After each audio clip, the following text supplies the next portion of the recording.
sitting here, 3 days removed from what some call Independence Day, the 4th of July, bound by anger, chained and confused by fear. America, they told me, was becoming a better place. Equality, pursuit of happiness, life, liberty, shit like that. Barack's in the Oval Office. Shouldn't that suffice? But today, after another 2 of us were shot down like rabid dogs in the street, I'm hearing anything but some cracked bells toll, feeling doubtful of the word free. I'm an endangered species without cause for protection or concern. My life doesn't matter to those behind the badges. The ones who lifted their hands swore to some lie called an oath to serve and protect. As my daddy used to say, funny, but not laughable. Seems the laws and rules put in place ain't nothing but a license to roam, intimidate, harass, and abuse.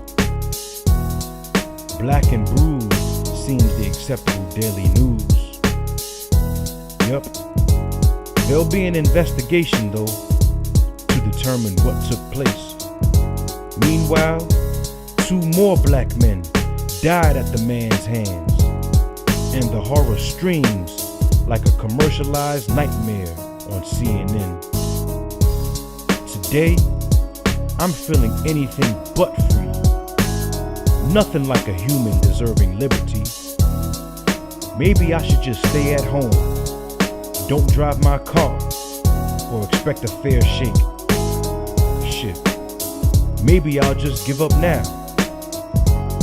Make America great again. Isn't that what the people who want to be in charge say? Fuck. Now I gotta have that talk with my son once again. Bow down, Colby. Don't look Master Officer in the eye. I love you, and I want you to come home, son. Just be a good Negro. I don't want you to die. By the stat count, dark-skinned men are on the way down. Colin Kaepernick should be grateful that he's making millions of dollars playing ball. If Black Lives Matter, why are we killing each other? Black people need to stop blaming racism for their problems. Thank your local yokel for the service. Besides us being goddamn niggers, it seems any murder is justifiable, long as there's a tail light out. So I'll tell my son the news. Wait with dread whenever he's out, until he's locked down somewhere safe and alive. I'll worry and suffer in doubt. Beyond being the next sad sorry, the next day's repeated headlines, it's just a dream turned nightmare. But until further notice, dead is the new black, y'all. Race is a lethal condition. Being a man of color, that's the national sin.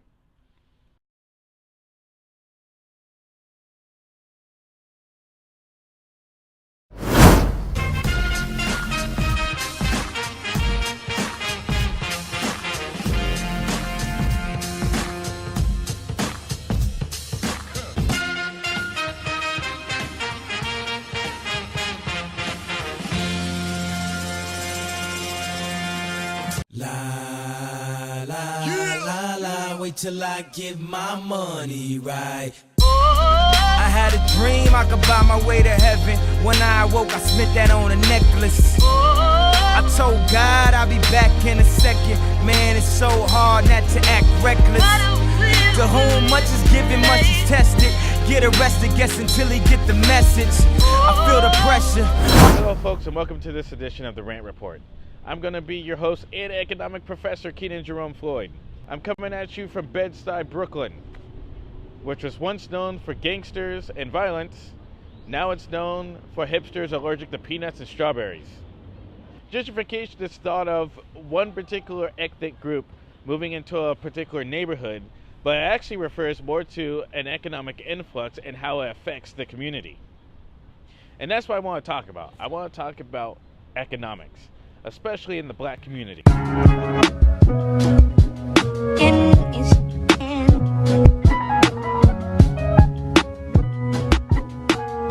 Tulsa, the African American community in Tulsa was relatively prosperous, well educated. I mean, they had done everything that they were supposed to do in terms of the American dream. You work hard, you save your money, you go to school, you buy property. I mean, this is what they had done under horrific conditions. I mean, when you look at the context of what Black America looked like at the time, the fact that they were able to do this is one of the things that we herald in terms of when we talk about the immigrant story, right?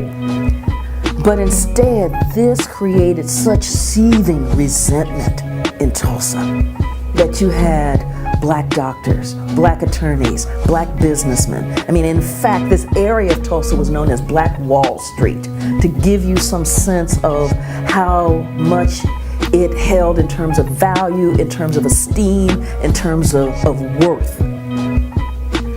But that resentment in Tulsa was so intense that it was just waiting for a spark to just ignite it. That spark was a black messenger was delivering a message. You know, they had messengers back in the day, was delivering a message downtown. And he gets in the elevator, and there's a white woman in the elevator. I believe she was the elevator operator. And from the first floor through the third floor, I mean, the elevator may have bumped or something, and he hit her a little bit, but he didn't hit her, he just kind of brushed her. She yelled, "Rape." Now, to understand what the charge of rape means when a white woman yells rape against a black man in this period, because part of understanding the violence that African Americans faced was to deal with the issue of what was called the sanctity of white womanhood. And that sanctity of white womanhood said that all white women had to be protected from black beast, so-called black beast. And when she yelled rape, now the charge was absolutely improbable from the first floor through to the third floor. Improbable. But it was the spark. They couldn't, because he was the son of a prominent black businessman. So they hauled him, the police hauled him down to the station. Well, the black elite came down to the station going, you know, this is my son, this is my boy. My son wouldn't do this. What's his bail? You know, and like, oh, uppity. How dare you come down here? How dare you? And because the African American community sensed that the sense of anger and violence was rising, it wasn't one or two that came down, there were several of them that came down. And like, oh, so what, are you gonna storm the jail? I said, no, but we're here for justice. We're here for justice. And then the lynch mob began to form in Tulsa. It was like, oh, these are some uppity Negroes who need to be put back in their place. And the violence began. Black Tulsa was, the lynch mob rode in, but they also came in airplanes, dropping bombs on Tulsa, Black Tulsa. There are descriptions and depictions of African Americans being decapitated, being forced to kneel down and just having their heads severed. There are just the pictures of the strafings, of the bombings, of the shootings. Nobody's quite sure what the death toll is. But when you look at the pictures, what you see is an area that had once been thriving. What we say is the American dream, absolutely leveled by the violence, by the lynch mobs, by the airplanes, by the bombs, leveled. Black Tulsa has never recovered. As the bombings are happening, as the violence is happening, as Tulsa is on fire, the governor of Oklahoma is like, whoa, maybe, we should. The feds are looking up going, this is not our issue. I bet you, wow, nothing we can do here. And that is so indicative of the imbalance that has happened in terms of justice, in terms of rights, in terms of the protection of basic civil and human rights for African Americans in the United States. If you pay attention to mainstream media, African Americans are encouraged to always look good, to drive the best cars, and to spend money at the club, versus investing money in the community, investing money in businesses, investing money in family to build future wealth. Doing those three things builds economic power and influence. Weird news. It's the calm before the storm right here. Wait, how was I gonna start this off? Recently, on MTV's Hip Hop Awards, Eminem dropped this freestyle diss against President That's Donald an awfully Trump. hot coffee pot. Should I drop it on And this Donald is how black Trump? folks on Twitter Probably responded. not. However, Trump supporters had a diss of their own for Eminem. I saw you made a video about my daddy. Are you really that dumb, or did you relapse on the Xanny? Trump's your president. He's your president. I don't know what to say about any of this, but certainly better than this. Married to the game, bitch, I'm married to the game. But my bitch, wedding ring, 30,000 for my chain. I just put up in that thing. She gon' fuck me for my fame, bitch, I'm married. Make sure you check out Eminem's new album dropping soon.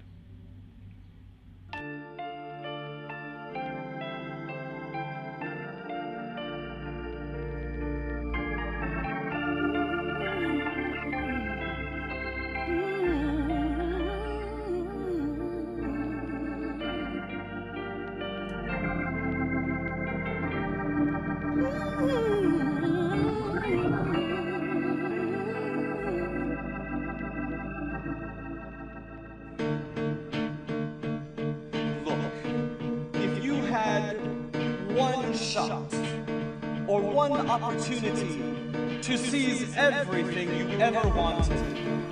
One moment, would you capture it or just let it slip? Yo.